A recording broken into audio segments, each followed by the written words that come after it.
Pertama-tama saya merasa sangat belum ini ya, masih banyak teman-teman di sini, ayah bunda yang lebih baik dan lebih segalanya dari saya, gitu. Namun demikian tadi Umi sampaikan juga saya adalah hanya untuk berbagi pengalaman. Semoga insya Allah membawa kebermanfaatan ya, terutama untuk diri saya sendiri. Lebihnya mungkin ada yang bisa diambil hikmahnya oleh bunda, ayah bunda sekalian. Umi dan ayah bunda yang saya sangat cintai karena Allah, bahwasanya eh, saya mungkin mulai mengajar itu dari semenjak SMA.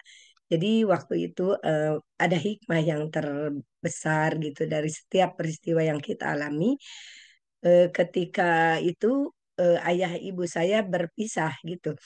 Kemudian saya diculik ceritanya. Umi dibawa ke kampung halaman ayah saya di Garut, namanya Singajaya, itu yang Garut pelosok. Sampai waktu itu belum ada kendaraan, berjalan kaki katanya menelusuri gunung.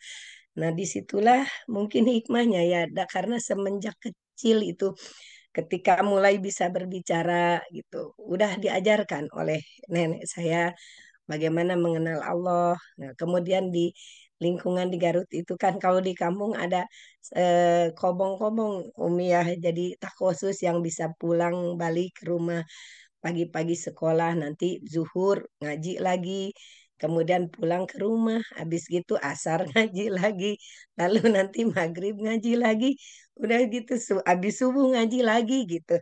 Jadi mungkin lebih banyak belajar Al-Quran sampai ketika itu saya belum tidak ingat, tapi mulai masuk sekolah SD itu kami udah hatam Quran gitu. Dan ketika hatam Quran tuh kalau di kampung ya Umi bawa apa makanan ke guru tuh nanti didoain gitu, bikin bakakak ayam gitu diantarkan ke rumah guru gitu, kemudian didoakan supaya kata nenek saya teh ayo minta doanya supaya bisa memahami Al-Quran dengan baik, bisa menjadi anak soleha gitu ya.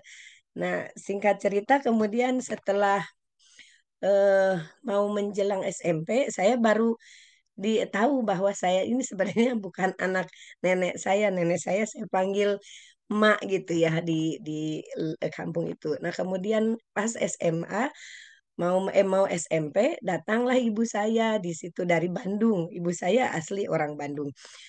Akhirnya ketika SMA katanya kalau di kampung itu kan nggak ada sekolah bagus ya, jadi dibawa ke Bandung.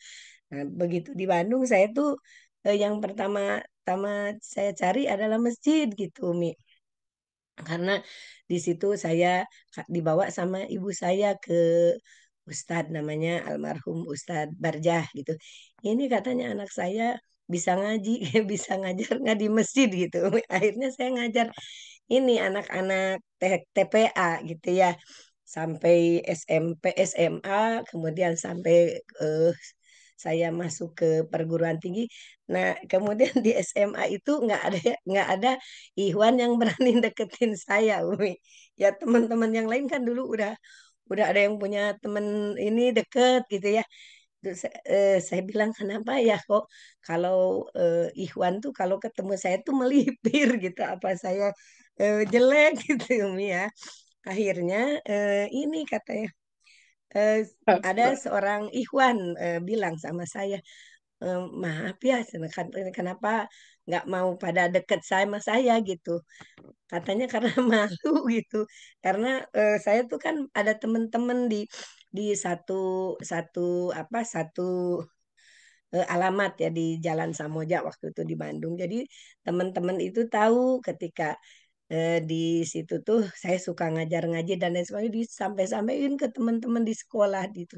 Ulah ngadeketan ustad, cenah ustazah bisi kawalat gitu. Jadi kata saya saya nggak laku gitu ya Umi, tapi itulah hikmahnya. Mungkin sampai SMA juga begitu, sampai SMA sampai ke perguruan tinggi akhirnya di tempat ngajar itu saya bertemulah dengan, kan suka ada remaja masjid itu ya Umi. Jadi Allah pertemukan jodoh saya di masjid itu gitu. Sampai menjelang eh, setelah menikah pun saya menikah dengan suami saya tahun 1990-an gitu ya. Nah, waktu itu suami dipindah-pindah tempatnya keluar Jawa, keluar kota. Jadi almarhum suami saya tuh tahu bahwa kebahagiaan saya tuh asal simpen aja di masjid gitu ya. Udah beres. Jadi ketika pindah-pindah kota itu yang beliau cari adalah rumah yang dekat masjid gitu. Sampai kembali ke Bandung juga begitu, dicariin rumah yang dekat masjid dan bercerita sama eh, teman-temannya waktu itu.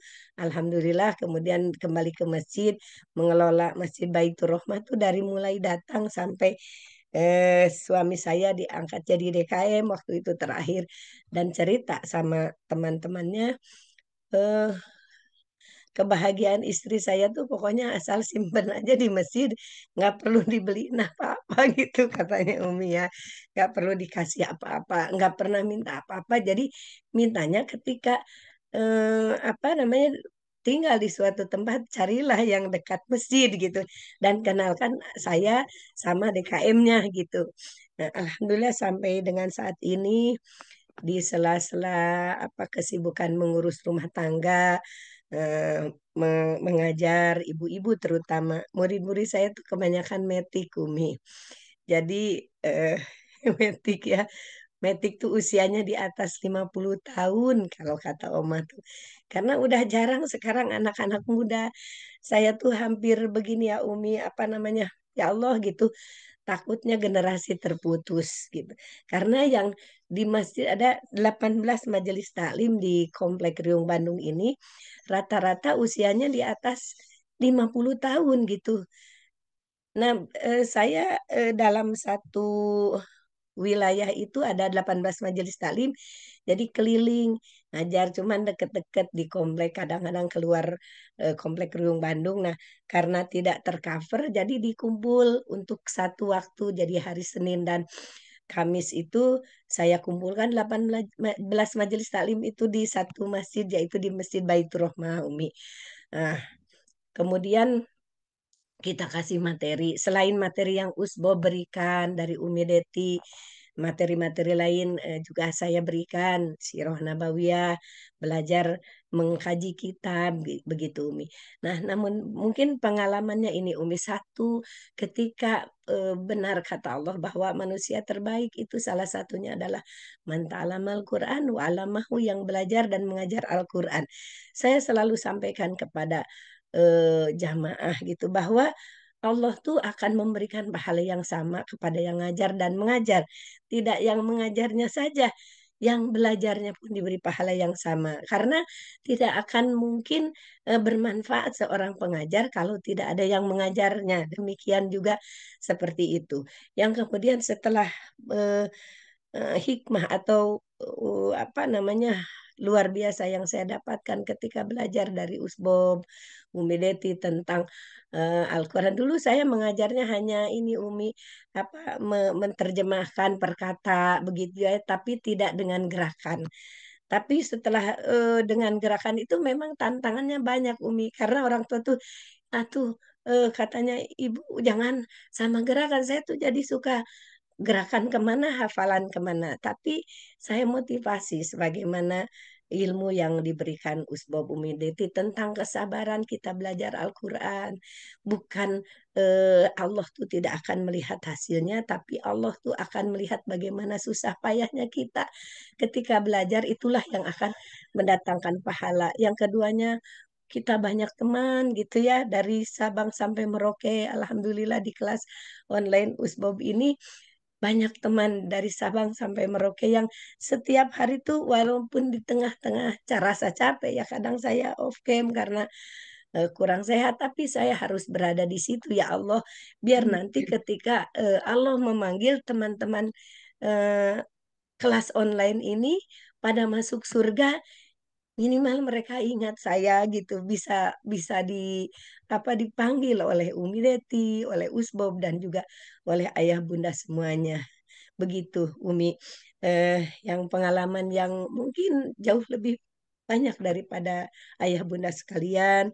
Mudah-mudahan dan satu hal Umi, ketika kita sudah berinteraksi rasa cinta kita pada Al-Quran, Allah tuh betul memberikan semua jalan kebaikan. Ketika kita menginginkan sesuatu, saya satu Umi yang jadi motivasi saya untuk terus menjadi pengajar Al-Quran adalah kan kata Allah, ketika kamu berada di jalan Allah, ketika kamu memperjuangkan jalan Allah, maka urusanmu aku yang ambil, urusanmu aku yang selesaikan. Begitu, Mi. Terima kasih, Ayah, Bunda.